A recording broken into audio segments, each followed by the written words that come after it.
afternoon to discuss our colleagues and all dear students. जैसे कि आज हम 24 मार्च को सेलिब्रेट क्या कर रहे हैं, वर्ल्ड ट्यूबरकुलोसिस डे, है ना।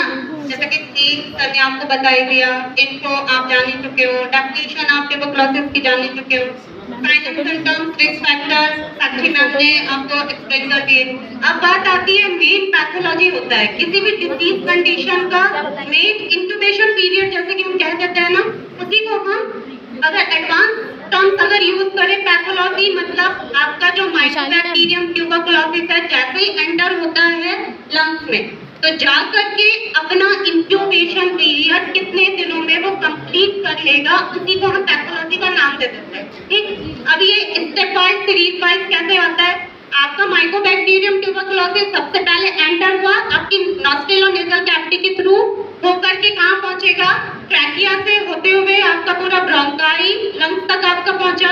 लंग्स में एक डीप ऑर्गन होता है एल्वियोलाई, सारे बच्चे जानते हैं ना, जो बेसिक सा इंटरनल स्ट्रक्चर है एल्वियोलाई, जहाँ पे आपका पूरा गैसियस एक्सचेंज होता है O2 और CO2 का during your respiration process.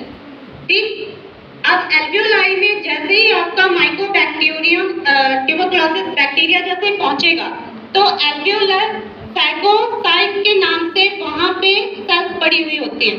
Phagocytes उस माइकोबैक्टीरियम को क्या करती हैं, इनहेल करना शुरू कर देती हैं। जैसे इनहेल करेंगे वो कन्वर्ट हो जाएगा वो स्ट्रक्चर किसमें, ग्रैनुलोमा में, जिस स्ट्रक्चर को हम ग्रैनुलोमा नाम दे देते हैं। ग्रैनुलोमा के बाहर जैसे ही ग्रैनुलोमा फॉर्म हुआ आपका T4 lymphocyte active cell mediator immunity cells आपके एक्टिव हो जाते हैं और सेल जाकर के कहाँ चिपक जाता है, उस ग्रैनुलोमा सॉलिड स्ट्रक्चर के सराउंडिंग में जाकर के पूरा एक लेयर कवरिंग कर देता है।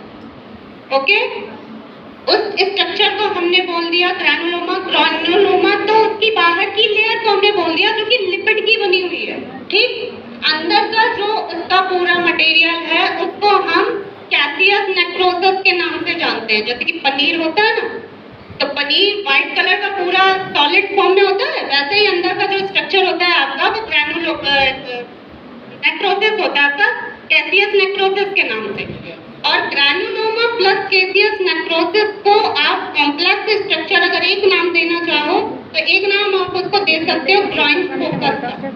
ठीक है, अब ये ग्रॉइन फोकस की स्टेज जिस टाइम पे आपके लंग्स में आकर के खत्म हुई उसी टाइम पे आपकी बॉडी के जितने भी लिम्फ नोड्स होते हैं वो एक्टिव हो जाते हैं, क्योंकि आपकी इम्यून सेल्स आपके लिम्फ नोड को भी क्या इफेक्टेड करना शुरू कर देती हैं सेल मेडिएटर इम्यूनिटी की वजह से एक डिफेंसिव मैकेनिज्म के अंडर में आकर के।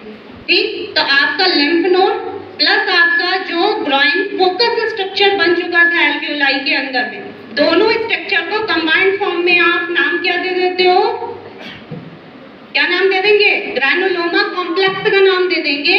और ये ग्रैनुलोमा कॉम्प्लेक्स माइकोबैक्टीरियम ट्यूबरकुलोसिस की एक वो स्टेज है जिस टाइम पे उस अंदर जो माइकोबैक्टीरियम पड़े हुए हैं ना बैक्टीरिया, वो अपनी स्ट्रेंथ को इतना हाई कर चुके होते हैं कि अगर वो फैगोसाइट रप्चर हो गई, उसकी लिपिड वॉल रप्चर हो गई तो वो पूरे लंग्स में स्प्रेड होकर के आपको डिजीज के सिम्टम्स देने शुरू कर देंगे। ठीक, अब जैसे कि इतना तो क्लियर हो गया, एक नया पॉइंट इसमें और उठा लेते हैं। नया पॉइंट ये जुड़ करके आता है कि आपका जो माइकोबैक्टीरियम ट्यूबरकुलोसिस है वो एरोबिक बैक्टीरिया है। ओके, एरोबिक बैक्टीरिया मींस कि ऑक्सीजन की प्रेजेंस में ही ये अपना लाइफ साइकिल कंप्लीट करता है। ओके, तो एल्वियोलाई में तो आपका गैसेस एक्सचेंज हो रहा है, वो एक अलग चीज हो गई, लेकिन नेजल कैविटी से होते हुए ऑक्सीजन ट्रैकिया के रास्ते एल्वियोलाई तक जा रही है। तो उस बैक्टीरिया को सरवाइव करने के लिए डिजीज का सिम्टम्स बॉडी में दिखाने के लिए उसको ट्रैकिया की तरफ बढ़ना पड़ता है। मतलब वो एल्वियोलाई के सैक्स को छोड़ करके कहाँ की तरफ बढ़ेगा, लंग्स की तरफ बढ़ेगा, फिर ट्रैकिया की तरफ बढ़ेगा, होते हुए पूरे रेस्पिरेटरी ट्रैक्ट में इन्वॉल्व जितने भी ऑर्गन्स हैं उन सबको अपनी चपेट में लेना शुरू कर देगा। अब जाकर के हम कह सकते हैं कि कैल्सिफाइड, एक टर्म इसमें आता है कैल्सिफाइड। कैल्सिफाइड मतलब होता है कि आपका जो ग्रॉइन कॉम्प्लेक्स स्ट्रक्चर बन के तैयार हुआ था अब वो माइकोबैक्टीरियम ट्यूबरकुलोसिस को पूरे रेस्पिरेटरी ट्रैक्ट में क्लासिफाइड करके उसको बाहर भेजने के लिए कि अब उसने परमिट कर दिया कि बॉडी में जाएगा और डिजीज कॉज करेगा, सिम्टम्स देने शुरू कर देगा किसके, ट्यूबरकुलोसिस के।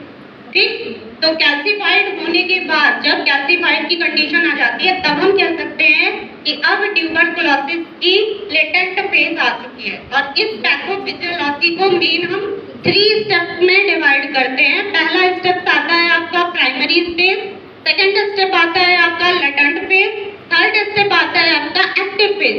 तो लेटेंट प्राइमरी फेज जो होती है वो होती है आपकी कि माइकोबैक्टीरियम ट्यूबरकुलोसिस जब तक अपनी कैल्सिफाइड स्टेज तक ग्राइन कॉम्प्लेक्स तक नहीं आ जाता वो